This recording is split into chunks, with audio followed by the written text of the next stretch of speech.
Father, we thank you for always making a way for us, oh God. Thank you for being God to us. Thank you for being everything we need and more.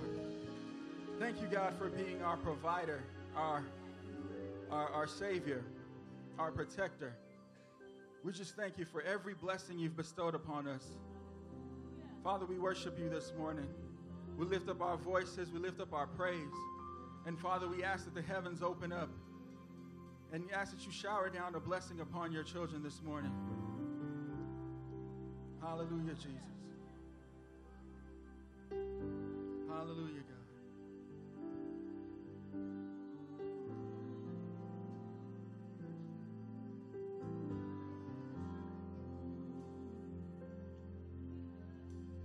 Sing, open the floodgates of heaven. Let it rain. Let it rain. Open the floodgates of heaven. Let it rain. Let it rain. Open the floodgates of heaven. Let it rain. Let it rain. Let it rain. Sing, open the floodgates of heaven. Open the floodgates of heaven. Sing, let it rain. Let it rain. Let it rain. Sing, open the floodgates. Open the floodgates of heaven. Sing, let it rain. Let it rain. Let it rain. Lord, open the floodgates of heaven. Open the floodgates of heaven. Let it rain. Sing, let it rain. Let it rain. Come on now, sing, open the floodgates. Open the floodgates of heaven. And let it rain. Lord, we are asking you this morning to let it rain, oh God. Come on now, sing, open the floodgates. Open the floodgates of heaven. Sing, let it rain. Let it rain. Let it rain. Come on. Let it rain. Sing, open the floodgates. Open the floodgates of heaven. Lord, we are asking you this morning. Father, let your peace reign upon us, oh God. Let your love reign upon us, oh God. Sing, open the floodgates. Open. Open the floodgates of heaven. Father, we ask for an outpour of your anointing, oh God. Father, we ask for an outpour of your spirit, oh God. Let it rain. Sing, open the floodgates. Open the floodgates. Whatever we need, the heavens are open. Let it rain. Let it rain. Let it rain. Oh, it's raining. It's raining. It's raining. Oh, it's raining. It's raining. Oh, Lord, I feel the rain. I feel the rain. I feel the rain. I feel the rain. Oh, I feel the rain. I feel the rain. Let it rain.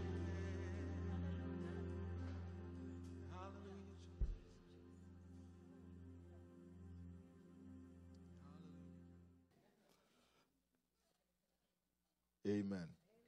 So this morning I'm going to continue with the sermon teaching series, or the Christmas teaching series that we started last week, which we titled Christmas Traditions. Amen.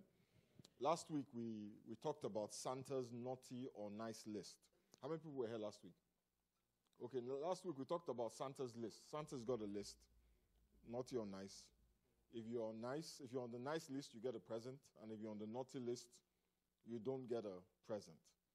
And I said that we needed, as Christians, to move away from the performance-based metrics or the performance-based mentality of receiving from God. Amen? Because when we operate on a performance basis, our faith rests in our performance. Amen? So that when we are good, we're confident that God will bless us. But when we make mistakes, our faith goes. But the Bible says that our faith is supposed to be in God. So we need to come to a place where our faith is not based on what we do, but on what God did. Amen? Our faith has to be based on what happened on the cross of Calvary. Not what happened yesterday, or what happened 2 days ago, or what happened last week. Our faith must always be based on what God did. And that is the problem with the performance Christianity. When your faith is based on what you did, whenever you mess up, whenever you fall short, and the reality is that we are constantly falling short, and we're constantly messing up. So our faith is always up or down, and more often than not, it is down. But the Bible says that without faith, it is impossible to please God. The only way that your faith will be consistent is if your faith is based on what God did. Amen? Because that is something that never changes. That is something that is constant. Amen? The Bible says in the book of Romans, the 8th chapter, and verse 31, "What shall we then say to these things? If God be for us, who can be against us? He that spared not his own son, but delivered him up for us all, how shall he not with him also freely, how shall he not with him also freely give us all things?" The Bible says, while we were still sinners, that is when Christ died for us. Amen? This morning, I want to talk about another tradition. Personally, this is my own favorite tradition. Amen? And that is the tradition of giving gifts. Okay, you guys don't like giving gifts. Okay, me, I love, you like receiving gifts. Okay. Actually, I like receiving gifts. So I know the Bible says it is more blessed to give than to receive. But when it comes to Christmas, to be honest, it is more blessed to receive. No, it's not. Let me not mess up scripture. But you know, it is really nice, yeah, to get gifts, to give gifts. You know, I've been planning the Christmas presents for the people in my family for a long time. Amen. And I have already started to open my own Christmas presents. I don't believe that you have to wait until Christmas Day. You know, Advent means the beginning of Christmas presents. Hallelujah. I've been opening presents since December. In fact, I buy myself presents. Praise the name of the Lord. You know, it's fantastic. Once it's December, in my house, it's licensed. You know, once it's December, I go into a shop, I say, it's Christmas. I want that, I want that, I want that, and I want that too. Amen? Needless to say, my wife is, she's praying for me. Amen? Hallelujah. If you read the story of Jesus' birth, you will see that this tradition of gift giving actually started when Jesus Christ interacted with the three wise men. Let's turn our Bibles to the book of Matthew chapter 2. I'll read from verse 1. Matthew, the 2nd chapter. It says, Jesus was born in Bethlehem in Judea during the reign of King Herod. About that time, some wise men from eastern lands arrived in Jerusalem asking, "Where is the newborn king of the Jews? We saw his star as it rose, and we have come to worship him." King Herod was deeply disturbed when he heard this, as was everyone in Jerusalem. So he called the meeting of the leading priests and teachers of religious law, and he asked them, "Where is the Messiah supposed to be born?" "In Bethlehem in Judea," they said, "for this is what the prophet wrote. And you, O Bethlehem, in the land of Judah are not least among the ruling cities of Judah. For a ruler will come from you who will be the shepherd for my people Israel. Then Herod called for a private meeting with the wise men, and he learned from them the time when the star first appeared. Then he told them, go to Bethlehem and search carefully for the child. And when you find him, come back and tell me so that I can go and worship him too. After this interview, the wise men went their way, and the star they had seen in the east guided them to Bethlehem. It went ahead of them and stopped over the place where the child was. Verse 10. When they saw the star, they were filled with joy. They entered the house and saw the child with his mother Mary, and they bowed down and they worshipped him. Then they opened their treasure chest and gave him gifts. Everybody say, give him gifts. And they gave him gifts of gold, of frankincense, and myrrh.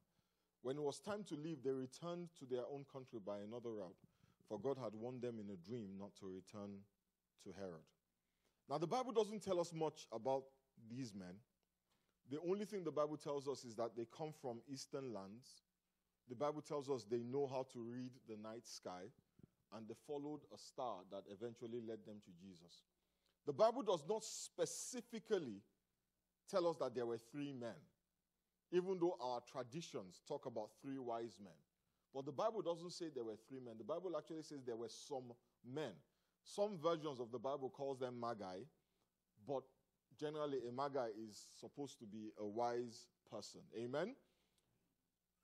The reason why we call them 3, or why we assume they were 3, was because they gave 3 gifts. Amen? There is no mention in the Bible of their mode of transportation, but every time you see them in a painting or in the movies, they're always riding on the back of camels. Amen? The Bible doesn't tell us their names. But the truth is, all of these things really don't matter. It doesn't matter whether they were on camels. It doesn't matter if there were 10 or if there were 3. This morning, what I want to concentrate on is the gifts that they brought. Amen? And what the gifts actually meant, and what those gifts tell us about who Jesus Christ was. In Matthew, the 2nd chapter, the 1st verse, these men stated their intent in following the star and looking for Jesus, whom they call the King of the Jews. They declared, they said, touch your name and say, they said. They said that they were looking for him so that they could worship him. The purpose of their expedition was worship. The reason why they followed the star was so that they could worship him. Amen? And to worship him, they brought him gifts. They traveled thousands of miles. They went through great discomfort, suffered great inconvenience, simply so that they could worship him. Now, when they left their homes, they didn't know what they were going to meet.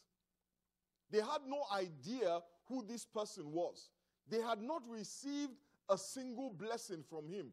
But when they looked at the stars and they read the stars, they understood that the person of whom these stars spoke about was an important person. He was somebody who deserved their worship. So they went through, as you can imagine, extreme discomfort just so that they could go and worship. They weren't going there expecting a blessing. They weren't going there because they thought they were going to receive a miracle. Their only motivation to endure, their only motivation for suffering, their only motivation for traveling thousands of miles was worship. And they demonstrated that worship through the giving of those gifts. Those gifts that they gave were simply an expression of worship. Amen? Now, the first thing they brought was gold. Gold is a precious metal. But the thing about gold is this. Gold is not precious because of its strength. In fact, if you do any science, you know that gold is actually quite soft. Gold is not precious because of its clarity. Gold is not precious because it is even very yellow. There are yellower things on this planet. Amen? Gold is not precious because it shines. There are things that shine more than gold. Gold is not precious because of any characteristic that you can find in that gold itself.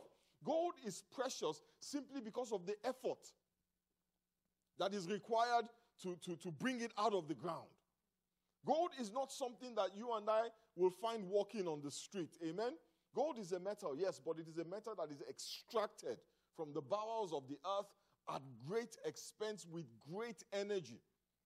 Amen?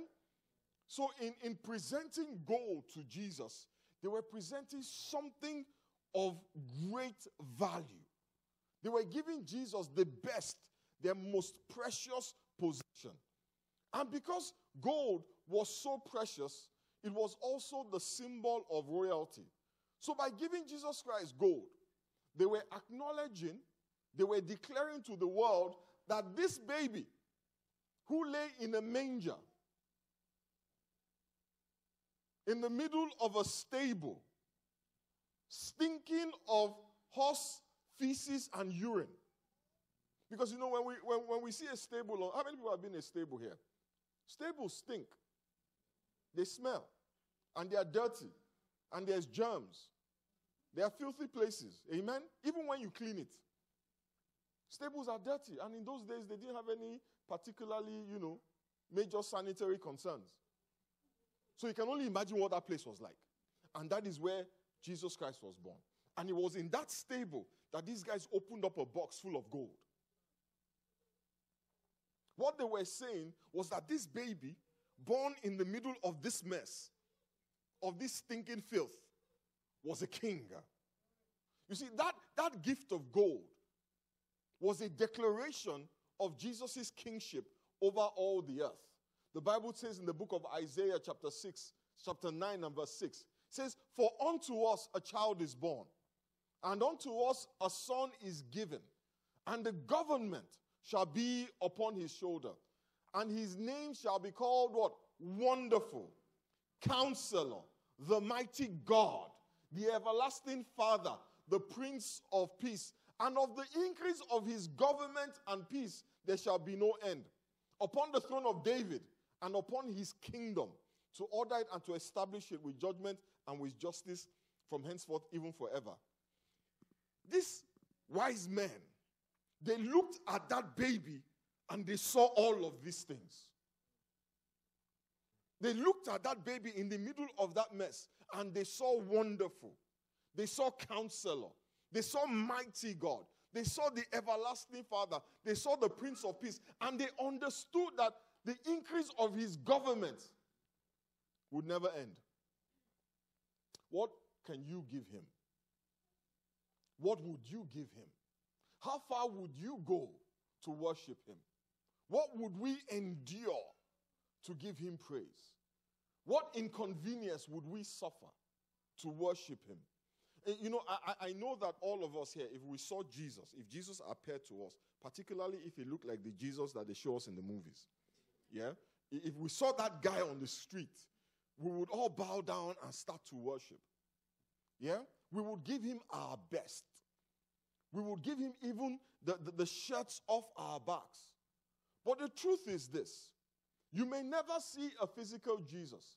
But when you come into church, standing right next to you, even though you don't see him, is Jesus.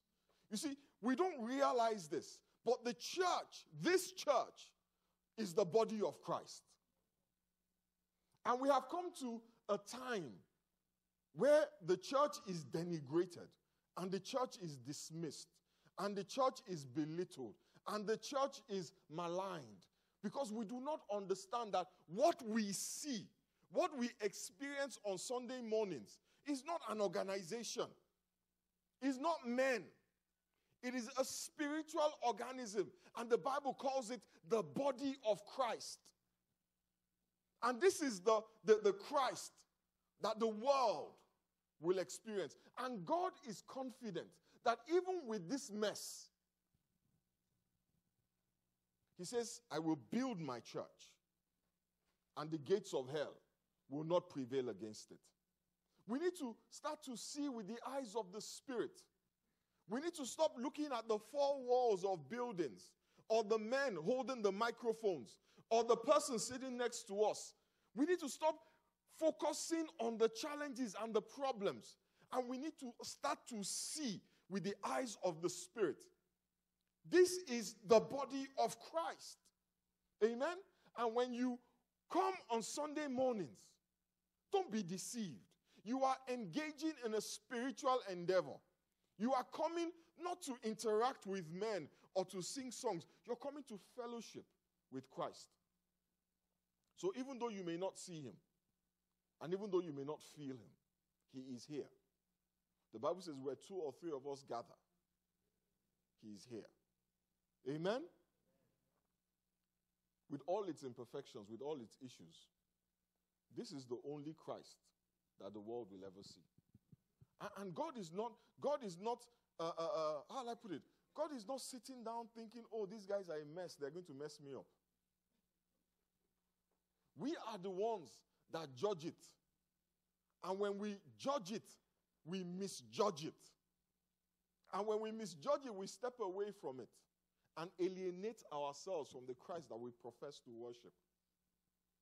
The second gift that they brought out of the boxes was frankincense.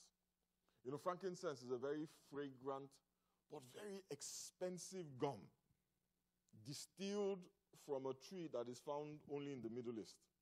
Frankincense is white in color and is obtained by cutting.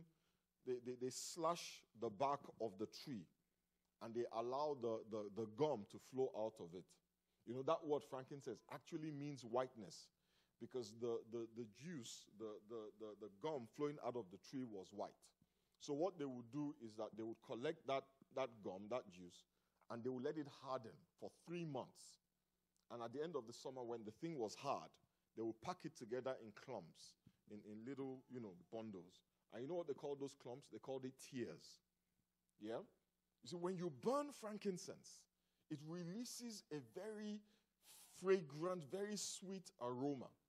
And so God commanded Aaron in the book of Exodus and Leviticus that when it was time to worship, they should burn frankincense in the temple as an act of worship. So what those wise men were doing by giving the baby Jesus frankincense is they were acknowledging that this is God. They were saying that this baby, surrounded by horse crap, delete that. What's the politically correct way to say crap? Surrounded by manure. Don't delete it. Surrounded by crap. Surrounded by the mess. They were bringing frankincense. Frankincense in a stable, not in a temple. And God knew why he brought the boy into a stable, not a temple. Because God was trying to make a point that I am moving away from the old order. I am moving away from the old way. The Bible says you cannot put new wine into old wineskin. So Jesus was born in a stable, not in a temple. They brought frankincense into a stable, not into a temple, to worship. By giving him frankincense, they were declaring his divinity. They were saying, this right here, in this mess, this is God. So gold was the emblem of royalty, but frankincense was the emblem of divinity. In John chapter 1 verse 1, the Bible says, in the beginning, don't you ever say in the beginning? It says, in the beginning was the Word. Not a word. If your Bible says a word, throw that Bible away. In the beginning was the Word, and the Word was with God, and the Word was God. And then in verse 14, it says, the Word became flesh. And the King James Bible, I love the King James, it's very poetic. It says, and the Word was made flesh and dwelt amongst us. We have seen his glory, the glory of the one and only Son, who came from the Father, full of grace and truth. It says, in the beginning was the Word, and the Word was with God. And the Word was God. And God took upon himself the form of a man and lived amongst us. You know, the interesting thing about frankincense is the way that they produced it. Remember I said that the only way you could get frankincense was to cut the tree, to make a gash in the back of the tree. And the fragrance was released only when it was burned. Those are very painful things, cut and burn. You know, it's easy to worship God when you have just received the blessing. When we get a new job, Praise the Lord. Oh, single, single. When we get a new car, we sing praises when good things happen. We worship when we are blessed. But how many of us will worship God in the midst of sorrow and pain? You see, when we worship God, when things are tough, that is when worship has become a sacrifice. The Bible calls it a sweet-smelling offering unto the Lord. But you know, it is hard to worship God when your eyes are on yourself. Because when your eyes are on yourself, all you want to do, all you try to do is be better. Because you think if you are better, you will get what you are looking for. But when your eyes are on the Lord, it doesn't matter what is going on around you. The Bible says he is the same yesterday, today, and forever. If he was worthy of your praise in the good times, he's worthy of your praise in the bad times. When do you worship? When you think he deserves it because he has blessed you, or because he is worthy? On Monday, on Tuesday, even after you got laid off, he is worthy. Even after the doctor told you you were ill, he is worthy. Just as he was worthy when you got that job, or when you got that promotion, or when you got that breakthrough. The last gift that the wise men brought was myrrh. Now, unlike frankincense that came from a tree, myrrh comes from a thorn bush that grew in Arabia and parts of Ethiopia. Now, if frankincense represents sweetness, myrrh represents bitterness because it had a very bitter taste. Now, it had many uses. Some of it was medicinal. Some people used it as perfume. But its primary use, or the use for which it was most popular, in fact, you know what? Some people say that the woman with the alabaster box, that her box was filled with myrrh. But one of the things that myrrh was known for, the primary use for which myrrh was known, was embalming the dead. Amen? Because it had the properties, it had some things in it that would preserve dead bodies from putrefaction and decomposition. So they gave him myrrh to acknowledge his humanity. They gave him myrrh to say, yes, he is God.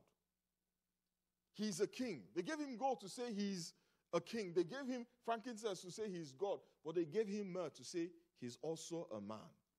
But not just any man, but a man that would suffer. They gave him myrrh to acknowledge the suffering of humanity that he was about to be a part of by choice. The Bible says he did not consider it robbery to be called equal with God. Yet he took upon himself the form of a man. And then, not only did he take upon himself the form of a man, he chose to endure the worst of human suffering. In Isaiah 53 verse 3, the Bible says, he is despised and rejected of men, a man of sorrows and acquainted with grief. And we hid, as it were, our faces from him. He was despised, and we esteemed him not. Jesus Christ went through all the pain, all the suffering that you and I can ever go through. Physical pain, he endured it. Emotional pain, he endured it. Psychological trauma, he felt it. That is why the Bible says we do not have a high priest who doesn't understand what we're dealing with. There is nothing you are going through that Jesus Christ did not go through. There is nothing you are feeling that he did not feel. So when he says, I know what you are going through, for him it is not intellectual. He felt it. He felt it in his body. The Bible says he was stricken. The Bible calls him a man of sorrows. He was familiar with grief. He was familiar with rejection. There is nothing that you and I are dealing with that Jesus Christ didn't deal with. That is why we can come to him with confidence that he understands. And not only does he understand, he experienced everything. He experienced everything. Now the wise men, these guys who traveled all the way from the east. We don't even know how far east they were coming from. They gave these gifts as worship. They gave these gifts as worship. To say, you are king, you are God, you are a man. The Bible says their intention was worship. You know, a lot of what we do in church is not worship.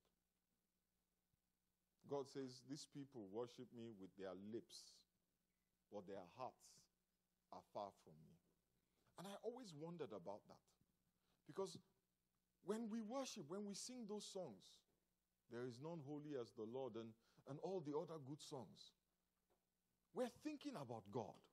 Are we not?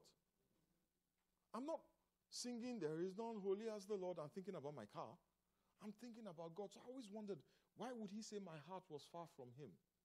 And then I realized that the reason why he says that is because of the reason why I worship.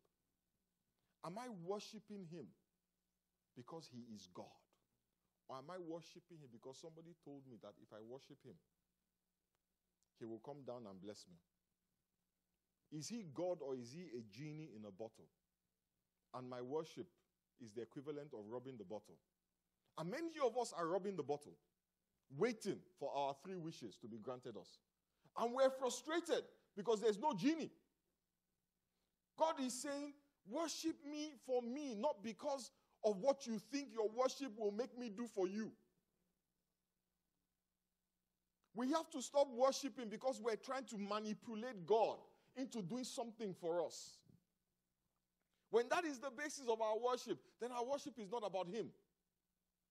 Our worship is about us. And that is why we don't see what we want to see. There is nowhere in the Bible that says anybody woke up in the morning and they were having problems and they were looking for a method, a strategy, a device. Because, we preach those sermons, 3 strategies to your breakthrough. Nobody wakes up in the morning in the Bible and says, I'm looking for a strategy for my breakthrough. Even Jehoshaphat, when Jehoshaphat was confronted by the armies of Mount Seir and the children of Ammon, Jehoshaphat did not think, okay, let me worship God so that God can come and deliver us. He worshiped God because God said, I will deliver you. His worship was in response to God, not to manipulate God. Because God had told them, this battle is mine. And Jehoshaphat was like, oh my God, you will do this for us? And he started to worship him. Now we sit down, we see a battle, and we think, okay, how can I get out of this battle? How can I get out of this battle? This one is more than me. I need help. Okay, let me worship God. Maybe if I worship him, he'll come down. It doesn't work like that. We see what happened with Jehoshaphat, but we don't look at what was in Jehoshaphat's heart. We learn the lessons of his action, but we don't learn the lessons of his motivation. And the Bible says God weighs the intents and the motives of every heart. You see, these wise men, they didn't have an agenda. They weren't looking for a miracle.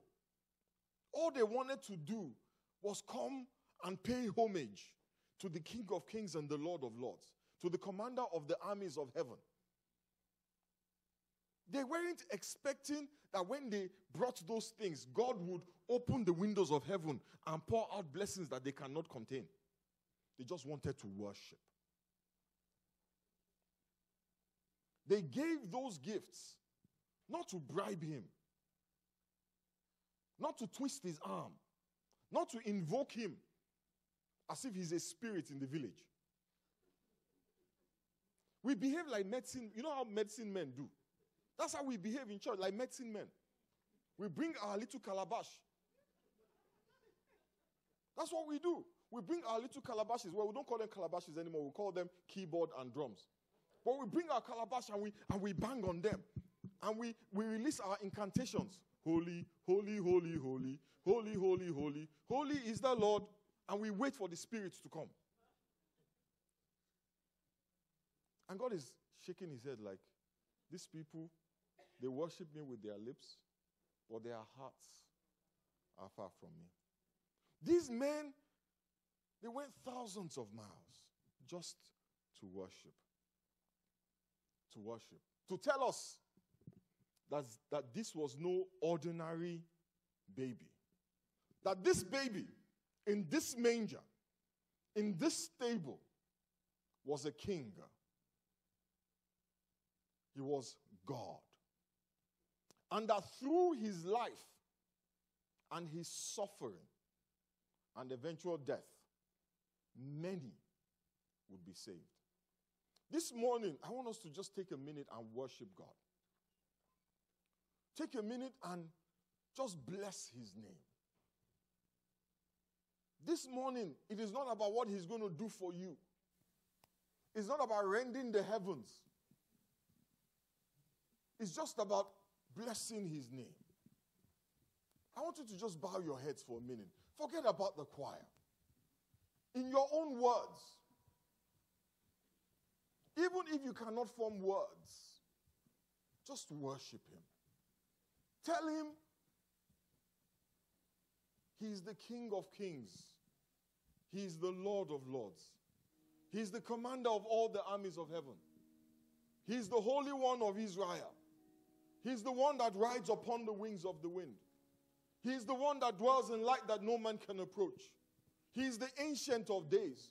The Bible calls him Wonderful, Counselor, the Mighty God, the Everlasting Father, and the Prince of Peace. Let us lift up our voices. Let us lift up our hearts this morning. Move away from your problems. Move away from your needs. And for a moment, just focus on him. That your baby boy would one day walk on water. Mary, did you know that your baby boy would save our sons and daughters? Did you know that the wise your men didn't know? baby boy They had no idea. walked where angels They didn't know who they were worshiping. This child that you delivered, They just followed a star. will soon deliver. But you and I, we know. You. Mary, did you know that your baby boy would give sight to the blind man? Mary, did you know that your baby boy would calm a storm with his hand? Did you know that your baby boy has walked where angels trod? And when you kiss your little baby, you kiss the face of God. Oh, Mary, did you know? Father, we worship you this morning. Father, we bless you this morning. Father, we give you praise. We magnify your name because you are God. Father, this morning our worship is not about what we want. Our worship is about you. Our worship is to honor you because you're such an awesome God. You are wonderful, Counselor, the mighty God, everlasting Father, the Prince of Peace, and of the increase of your government and peace, there shall be no end. We bless your name this morning. We magnify your name this morning. In the mighty name of Jesus, we worship.